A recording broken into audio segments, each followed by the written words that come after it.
कामरान साहब, हमारा जो एक और इकॉनमी का मसला है वो हमारी इन्वेस्टमेंट का भी तो है। इन्वेस्टमेंट टू जीडीपी रेशो जो है हमारी, अगर खित्ते में देखा जाए तो कम है। तो ये जो जिन ममालिक का हम जिक्र कर रहे हैं, गल्फ़ ममालिक, तो वो हमारे तो आप ज़ाहिर के ज़र मुबादला के अंदर भी बड़ा उनका किरदार रहता है। तो इसके ऊपर भी दुनिया में पूरी में इसका असर पड़ेगा। लेकिन मैं एक जो इम्पॉर्टेंट चीज़ है वो मैं आपसे पूछना चाह रहा हूँ कि अमेरिका तो जो कर रहा है, लेकिन हमारा हमसाया जो इतना बड़ा मुल्क है, इंडिया है, वो किस रिएक्शन के अंदर बैठा हुआ है? वो बजाय इसके कि वो इन चीज़ों को नहीं देख पा रहा है कि वो बजाय इसके कि पीस को निगोशिएशंस में आगे बढ़े और खित्ते में बेहतरी के लिए कोशिश करे, उल्टा वो पाकिस्तान के किरदार पर भी सवाल उठाता हुआ नज़र आ रहा है। तो ये जो सारी सूरत हाल है कि वो उनके पास कौन सी ऐसी चीज़ उनको नज़र आ रही है कि अगर ये सिलसिला ऐसे चलता रहेगा तो बेहतरी आ जाएगी? देखिए, जमहूरियत एक बहुत अच्छी चीज़ है, मगर जमहूरियत में एक बार ऐसे लोग भी हुकूमत में आ जाते हैं जिनका विज़न और जिनकी जो ज़हनी सलाहियत है वो इस काबिल नहीं होती कि वो उसको इतने बड़े मुल्क को चला सकें। मुन्ना जी बहुत तवील अरसे से हुकूमत में हैं। जब वो हुकूमत में आए थे तो उनका बड़ा अच्छा हर तरफ से इस्तकबाल हुआ था कि यार एक बहुत ही डेमोक्रेटिक तरीके से एक बहुत बड़ी पार्टी, बड़ी रिवॉल्यूशनरी पार्टी में हुकूमत में आई है।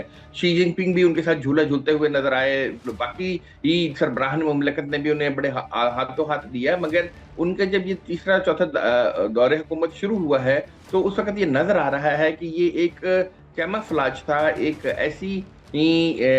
ऐसा चीज़ क्रिएट की गई थी, मगर नरेंद्र मोदी में वो सलाहियत मौजूद नहीं है। अच्छा, अगर नरेंद्र मोदी में वो सलाहियत मौजूद नहीं है तो चलें उनके किसी मशीर में होगी, उनकी जो आस-पास की कैबिनेट है उसमें होगी, तो हम ये देख रहे हैं कि उनमें ये सलाहियत मौजूद नहीं है कि वो इंटरनेशनली अपने आप को बहुत ज़्यादा जो है डिप्लोमेटिकली एंगेज कर सकें। नरेंद्र मोदी ने जो भी गलतियाँ की हैं वो भारत की ये जो एक पूरा एक इंटरनेशनली जो एक इमेज था, उसको ज़मींदोज़ कर दिया है। भारत ने जो नॉन मूवमेंट के तहत अपने आप को बनाया था, अपने आप को एक ऐसा मुल्क बनाया था कि जो किसी पोल ना रशियन लॉबी के साथ था, ना अमेरिकन लॉबी के साथ था, बल्कि अपने आप को एक गैर जानिबदार मुल्क के तौर पर पेश कर रहा था। भारत का वो इमेज बिल्कुल हद तक खत्म हो गया है। भारत ने अमेरिका के कहने पर जो रूसी तेल था उसकी खरीदारी खत्म की। अब अमेरिका उसको इजाजत दे रहा है कि रूसी तेल आप खरीद लें। भारत अमेरिका के कहने पर जो जंग से 48 घंटे पहले ऐसे मुल्क चला गया जिसका दौरा कोई दूसरा मुल्क नहीं कर रहा था, किसी दूसरे मुल्क के सरबराह मुमलिकत वहां नहीं जा रहे थे। तो इसराइल को भी एक बड़ा बूस्ट मिला था। आज जंग से 48 घंटे पहले वहां पे वो मदरलैंड और फादरलैंड कहकर आ गए थे और इसराइल के साथ हशाना बशाना खड़े होने की बात की थी। उसके जरिए उन्होंने जो ईरान के अंदर उनका एक पॉलिटिकल एक्यूम मौजूद था उसको खत्म किया। दूसरी चाबहार पोर्ट से वो जो दस्तबरदार हुए हैं, इन दोनों फैसलों ने जो इंडिया की एबिलिटी टू निगोशिएशन थी विद ईरान उसको मुतासिर किया। दूसरी, मैं आपको पिछले साल मई में ले जाना चाहूंगा। भारत ने ये दावा किया था, अमेरिकन को बता दिया था कि पाकिस्तान को हम कुचल के रख देंगे और पाकिस्तान को हम बिल्कुल ही नीचे ला के रख देंगे। पिछले अपने दौरे हुकूमत में ट्रंप ने जो अपनी पॉलिसी थी वो एशिया पैसिफिक के बजाय इंडो पैसिफिक की थी। उसमें इंडिया को अहमियत बढ़ाई थी उसकी। मगर अब जब मई में ये वाकया हुआ है और भारत ने हम पर तसल्लुत अपना कायम करने की, अपनी सुप्रीमेसी कायम करने की कोशिश की थी, मगर वो उल्टी पड़ गई। वो ऐसी उल्टी पड़ी है कि उसके बाद भारत सिफारती सतह पर कहीं संभलता हुआ नजर नहीं आ रहा। सिफारती सतह पर उसको बहुत ज्यादा जो है सेटबैक हो रहे हैं। अगर व्लादिमीर पुतिन आते हैं, दौरा तो करते हैं, वो अपना तेल बेचने आए थे इंडिया में, मगर इंडिया ने उन्हें तेल नहीं दिया। एक जो नायब वजीर खारजा है और उनके नायब वजीर आजम है, उन्होंने जब पाकिस्तान के बारे में जयशंकर ने मामला उठाया तो उन्होंने उनको डांट पिला दी। तो इस वजह से और मुसलसल ट्रंप देख रहे हैं कि किस तरह से ट्रोल कर रहा है इंडिया को और नरेंद्र मोदी को। तो एक मुसलसल हमें डिक्लाइन होता हुआ नजर आ रहा है। भारत को नहीं नजर आ रहा, उसको समझ नहीं आ रही कि वो डिप्लोमेसी को किस तरफ लेकर जाए। वो अपनी इकोनॉमी, माशी ताकत की बुनियाद पर तो किसी हद तक स्टेज पर जगह पा रहा है, मगर पाकिस्तान ने जो अपनी इलाकाई डोमिनेंस शो की है, जिस तरह से पाकिस्तान ने अफगानिस्तान को धकेला है पीछे, दहशतगर्दी के वाकयात यहाँ पर कम हुए हैं, जिस तरह से मई में भारत को पीछे धकेला है, जिस तरह से पाकिस्तान ने एक सिफारती बैलेंस, एक सिफारती तवाज़ुन कायम किया है ईरान में, सऊदी अरब में और अमेरिका में। देखिए, 3 जहतों पर पाकिस्तान मुसलसल 3 बड़े मुखालफिन के साथ अपने आप को इंगेज, और पाकिस्तान की ہر طرف سے تعریف ہو رہی ہے کہ پاکستان جو کچھ کر رہا ہے وہ ٹھیک کر رہا ہے. یہ اس کے لیے جو آپ کو جو دماغ درکار ہے، جو آپ کو لوگ درکار ہیں، اور آپ کو جو انسٹیٹیوشنل سپورٹ درکار ہے، مجھے یہ لگ رہا ہے کہ اس وقت پاکستان کی انسٹیٹیوشنل سپورٹ بھارت سے بہت اچھی ہے. اچھا، پاکستان میں ہمہ جہت لوگ ہیں جو کہ انٹرنیشنلی انگیج کر رہے ہیں. فیلڈ مارشل عاصم منیر ہیں جو امریکہ کے نائب صدر سے انگیج کر رہی ہیں. ہمارے وزیر اعظم ہیں جو کہ ایرانی لیڈرشپ سے انگیج کر رہی ہیں. ہمارے وزیر خارجہ اور نائب وزیر اعظم جو ہیں اسحاق ڈار، وہ کہ چین اور سفارتی سطح پر، اور وزیر جو سفارت ہیں ان کی سطح پر، وزیر خارجہ کی سطح پر جو ہے آپ وہ دیکھیں مصر سے انگیج کر رہے ہیں، ترکیہ سے انگیج کر رہے ہیں، سعودی عرب سے انگیج کر رہے ہیں، اور اس کے ساتھ ساتھ وہ چین سے انگیج کر رہے ہیں. تو پاکستان نے ایک بڑی زبردست اپنی جو ڈپلومیٹک پاور ہے اور اپنی جو صلاحیت ہے اس کا اظہار کیا ہے کہ نہ صرف پاکستان ایک اچھی عسکری قیادت ہے، بلکہ وہ ایک خطے کا ایک ذمہ دار ملک بھی ہے جو کہ مختلف تنازعات کو ختم کرانے کے لیے اپنے جو بھی گڈ آفیسز ہیں ان کو یوز کرنے کے لیے تیار ہے اور اس کو کر رہا ہے. ہر طرف سے پاکستان کی اس وقت تعریف ہو رہی ہے، جو کہ اس وقت بھارت کے لیے ایک بہت بڑے سفارتی سطح پر بھی اور ان کی اندرونی سیاست کی سطح پر بھی ایک بہت بڑی تنقید کا ان کے لیے نشانہ بن رہی ہے. نریندر مودی یہ لگ رہا ہے کہ مئی کے بعد سے مسلسل پیچھے ہٹتے ہوئے اور بیک فٹ پہ جاتے ہوئے نظر آ رہی ہیں. راجہ کامران صاحب، انگلینڈ نے، برطانیہ نے یہ بات کی ہے کہ امریکہ تو اس جنگ میں شامل ہو چکا، وہ اس جنگ میں شامل نہیں ہوں گے، اور انہوں نے کہا ہے کہ جی وہ مختلف ممالک کا کم و بیش 35 ممالک کے ساتھ وہ بات کرنے کے لیے جا رہے ہیں تاکہ وہ کچھ آبنائے ہرمز کو کھولنے کے حوالے سے یا پھر معیشت کو بہتر بنانے کے حوالے سے کچھ کریں. تو آپ کو کیا لگتا ہے کہ ڈونلڈ ٹرمپ جو وہ کہتے ہوئے نظر آئے کہ جی اب یہ آپ لوگوں کا معاملہ ہے، آپ جا کے اس کو کر لیں، تو کیا وہ واقعی اس جنگ سے نکل جائیں گے، یا پھر وہ جس طرح سے انہوں نے بات کی ہے کہ جی وہ وہاں پر ان کے الیکٹرک انفراسٹرکچر کو نقصان پہنچائیں گے؟ تو آپ کو کیا لگتا ہے کہ اس کی کیسی صورتحال بنتی ہوئی نظر آ رہی ہے آگے؟ دیکھیے، میں تو کراچی میں بیٹھ کے جو بھی ٹرمپ صاحب کے بیانات ہیں اور جو بھی ڈپلومیٹک اس وقت بات چیت چل رہی ہے اس کو جو آبزرو کر رہا ہوں، I feel that Trump is a puppet and Netanyahu is the master behind the curtain.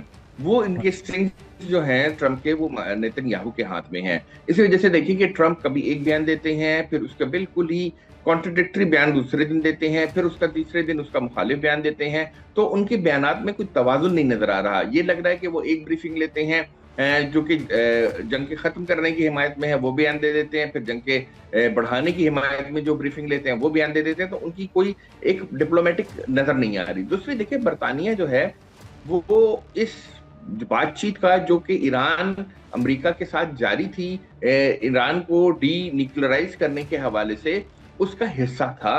اور اسی وجہ سے برطانیہ کو پتا ہے کہ ایران نے بہت بڑی پیشکش کی تھی کہ وہ اپنی جو جوہری صلاحیت ہے اس کو ختم کرنے کے لیے تیار ہے، اور وہ تمام جوہری مواد جو ہے روس کے یا کسی بھی نیوٹرل ملک کے ہینڈ اوور کرنے، اور اس کی جو یورینیم کی افسردگی ہے اس کو 68% سے کم کر کے 3% پر لانے کے لیے تیار تھا، جس کے پاس جو بھی ذخائر ہیں یورینیم کے. اور یہ ایک بہت بڑی پیشکش تھی، اور یہ ایک حیران کن سفارتی پیشکش تھی. اسی وجہ سے دیکھیں کہ جو حملے کی شروعات تھی وہ اسرائیل نے کی تھی، اور اس نے ایک ہی لمحے میں ایران کی پوری قیادت کو ختم کر دیا تھا. کوئی 53 سے 70 افراد کو اس نے لقمہ اجل بنا دی، جو کہ ان کی بہت ہی صورت کی میجورٹی تھی، اور ان کی بالکل قیادت کا کہنا چاہیے نچوڑ تھا. اور اس کے بعد یہ سمجھ رہے تھے کہ وہاں پہ ایک ڈپلومیٹک ایک عوامی رد عمل آئے گا اور عوام جو جا کے اقتدار پہ قبضہ کر لیں گے، مگر ایسا ہوتا ہوا نظر نہیں آیا. تو اب جو ہے اسرائیل یہ چاہ رہا ہے کہ یہ جنگ بڑھے اور اس سے خطے کے دیگر ممالک متاثر ہوں، جبکہ امریکہ جو ہے اس میں کوئی نہ کوئی اپنے لیے فیس سیونگ چاہ رہا ہے. مگر امریکہ میں جو مختلف لابیز ہیں وہ اس کی جو پاور سٹرگل ہے وہ ٹرمپ کے بیانوں سے مجھے محسوس ہوتی ہے کہ کوئی جو چاہ رہا ہے کہ جنگ بڑھے اور کوئی چاہ رہا ہے کہ جنگ ختم ہو. مگر اس میں جو بگر لوزر ہیں، ہم اپنی معیشت پر تو بہت فکر مند ہیں، مگر جو خلیجی ممالک ہیں جنہوں نے اپنا ایک سیف ہیون کا ایک بنائی تھی، ایک امیج بنائی تھی، وہ امیج جو ہے وہ بری طرح سے متاثر ہوتی ہوئی اور تباہ ہوتی ہوئی نظر آ رہی ہے. خصوصاً یو اے ای کی، جو آپ نے شروع میں بھی ذکر کیا تھا کہ یو اے ای جو ہے ابنائے ہرمز کو کھلوانے کے لیے امریکہ کے ساتھ مل کر ایکشن کرنا چاہتا ہے. مگر یو اے ای کر لے، مگر کیا یو اے ای کے پاس وہ فضائی، زمینی اور नेवी की ताकत है कि जिसके जरिए वो जाकर ईरान के खिलाफ एक्शन कर सके और ऐसे लोगों के खिलाफ एक्शन कर सके जो कि मरने मारने और लड़ने के लिए तैयार बैठे हैं, जिनके अंदर अज़्म हौसला है कि वो टकरा जाने के लिए तैयार हैं। देखिए 1 महीने से ज्यादा ईरान ने ये बर्दाश्त की है बम्बिंग, 2000 से ज्यादा उसके लोग मर गए हैं, बड़ी पैमाने पर वहां पे इंफ्रास्ट्रक्चर तबाह हो गया है, उनकी आला दर्जे की क़यादत जो है वो वाइप ऑफ हो गई है, मगर उसके बावजूद वो री इमर्ज और रीसर्फेस कर रहे हैं, अपने आप को रखा हुआ है। और उस मुल्क ने आबराए हुर्मुज़ बंद की हुई है, जो गुज़िश्ता तकरीबन 50 साल से सैंक्शंस में है, और किसी बड़ी से बड़ी फायर पावर की नेवी को और एयरफोर्स को ये हिम्मत नहीं है कि वो ये आबराए हुर्मुज़ को खुलवा दे।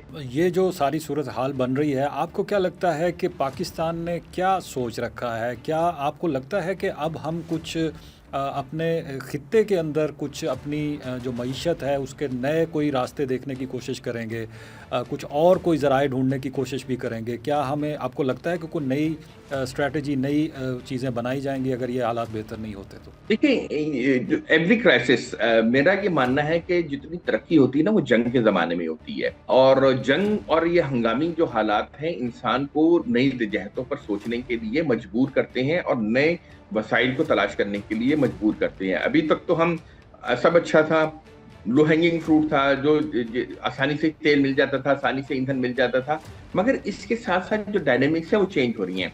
आप देखिए कि पाकिस्तान में जो बिजली की पैदावार है, अब बहुत हद तक हमने गुज़िश्ता 20-30 साल में इसको शिफ्ट कर लिया है, कोल पर आ गए हैं, थर कोल पर आ गए हैं, लोकल जो एनर्जी है उस पर आ गए हैं। इसकी वजह से पाकिस्तान में जो आप देख रहे हैं कि बिजली का हमें बहुत बड़ा बहरान होता हुआ नजर नहीं आ रहा। हमारे बड़े पैमाने पर हमारे पास एटमी रिएक्टर्स मौजूद हैं। हम देखें कि कराची में जो है 2200 मेगावाट की हम एटमी बिजली पैदा कर रहे हैं। इसके अलावा चश्मा पे हमारे पावर प्लांट्स हैं जो एटॉमिक हैं। इसके अलावा हम मजीद एटॉमिक पावर प्लांट्स को प्लान कर रहे हैं। हमारे पास थर कोल में जो है वो बिजली के पावर प्लांट्स लगे हुए जिनसे अब हम बिजली हासिल कर रहे हैं। इसके अलावा हम थर में एक रेलवे लाइन बिछा रहे हैं जिसके जरिए हम जो थर कोल है वो मुल्क के दीगर हिस्सों तक और बंदरगाहों तक पहुंचाने की कोशिश करेंगे, जिससे जो है हमारा जो एनर्जी शिफ्ट है वो मजीद जो है लोकल और इंडिजिनस फ्यूल पर शिफ्ट होगा। इससे मुझे ये लगता है कि हम जो सयाल ईंधन है, जिसमें पेट्रोल है, जिसमें डीजल है और केरोसिन ऑयल है, हम अपनी सफर को जो है इलेक्ट्रिक व्हीकल्स की तरफ तेजी से मुंतकिल करने में कामयाब होंगे। लोकलाइज्ड भी जो मोटरसाइकिल्स हैं वो भी तेजी से इलेक्ट्रिक पर आएंगी और गाड़ियां भी तेजी से इलेक्ट्रिक पर आएंगी। तो और बसें भी हमारे पास कराची में और लाहौर में तजर्बा हो चुका है कि इलेक्ट्रिक बसें आई हैं, तो इसको हम बहुत तेजी से लेकर आएंगे। इसके अलावा आप देखिए कि हमने सोलर पावर जो है निजी सतह पर बहुत बड़े पैमाने पर लगाया है। पाकिस्तान में बड़े पैमाने पर सोलर पावर प्लांट्स लगे हैं, निजी सतह पर लगे हैं, जिससे भी जो है एक बिजली का हमें शिफ्ट नजर आता है। ग्रिड से लोग ऑफ ग्रिड पे चले गए हैं। तो ये जो क्राइसिस है इसको एक अपॉर्चुनिटी के तौर पर भी देखा जा सकता है, और पाकिस्तान में एक जो एनर्जी शिफ्ट है जो कि हम बहुत आहिस्ता हो रहा था, अब हमें बहुत तेजी से होता हुआ नजर आएगा। लोग सयाल ईंधन से इलेक्ट्रिक ड्रिवन चीजों की तरफ जाएंगे। इसके अलावा जो कुकिंग है और हीटिंग है वो भी हमारी मुंतकिल होगी दीगर इलेक्ट्रिक की तरफ। तो हमारे पास एक ओवरऑल हमें शिफ्ट नजर आएगा।